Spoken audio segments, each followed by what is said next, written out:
Today I'm going to talk about the federal minimum wage, which refers to the minimum wage that businesses must pay their employees.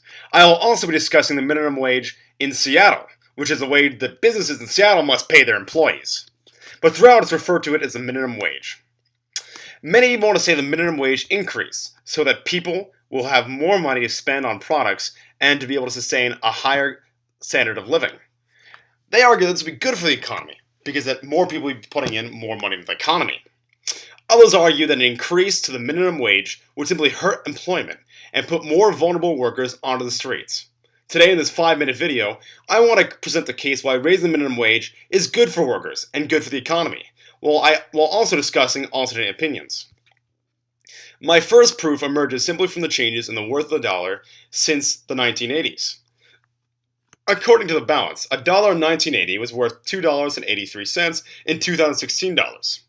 In 1980, the minimum wage was $3.10, which in real terms is larger than the current minimum wage at $7.25.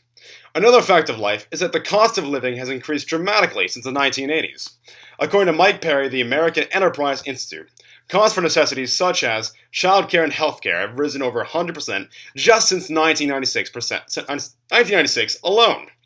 It is clear that for those working the minimum wage, even if they are on double income, they can hardly afford to raise a family. Some might argue that the American Enterprise Institute must be a biased organization for this. It is true that they have biases, but they are a conservative think tank. There's little biases in the facts that they have gathered. They have looked at the prices and they have come to this conclusion. The bias here, thus, is negligible. Some might argue that raising the minimum wage is just not practical. It's not a practical solution to this problem, and it will just kill jobs and increase unemployment. Max Ehrenfreund makes exactly that argument in his Washington Post article on how little has been proved by Seattle's minimum wage increase, which increase has been touted by liberals as a success. Max argues that in areas like Seattle, with such a booming economy, raising the minimum wage does not do jack to the employment compared to other areas. And he also argues that workers who experience the wage increase only experience a gain of $5.53 than if it had not been increased. However, this is a gradual change. So currently the minimum wage has been set at $13, but next year it will be raised to $15. So things will change. People will be paid more money. But will this in fact lead to more unemployment like Max suggests? Will it lead to people being paid less and the government having to pay them more through welfare checks? That's an interesting thing to look at. But that probably will not occur. At least in my own views and my own liberal bias, I believe that will not occur. And Jared Bernstein of the Washington Post as well makes a similar argument in a similar case.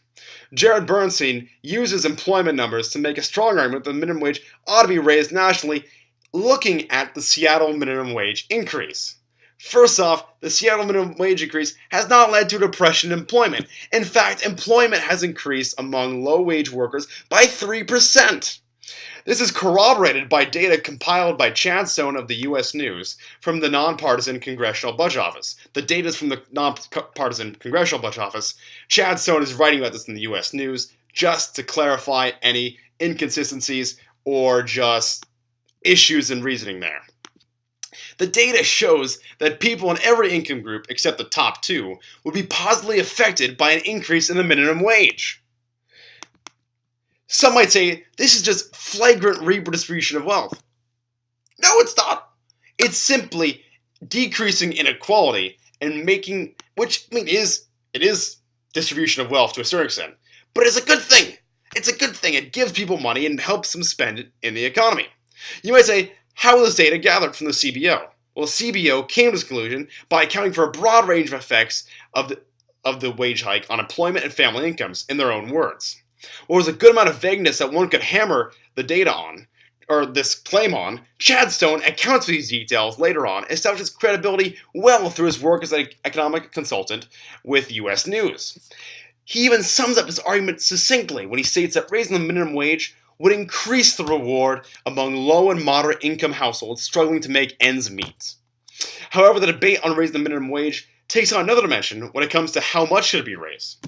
Many economists believe that a large raise of $15 in the minimum wage would hurt small businesses and thus job growth, while a similar plurality believe, like Chad Stone and Jared Bernstein, that a low minimum wage at $7.25 hurts the poor and serves more as a starvation wage. Clearly, there must be a middle soup like Goldilocks soup that could be found. And believe me, folks, it has been found.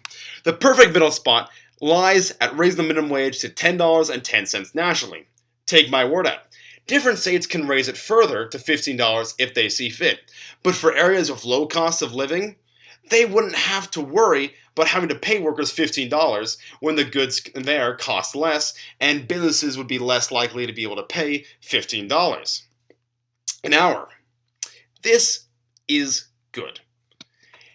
Even small businesses, according to the American Sustainable Business Council, 60% of them support raising the minimum wage to $10.10. And you might say, why, that data's biased. They probably just polled Democrats and independents. Well, actually, a plurality of the people they polled, 43%, were Republicans. In summary, it is clear through this data that raising the minimum wage would be good for getting people out of poverty, helping them have a higher standard of living, and also moving the economy forward through their own spending. Thank you very much. I hope you enjoyed this video.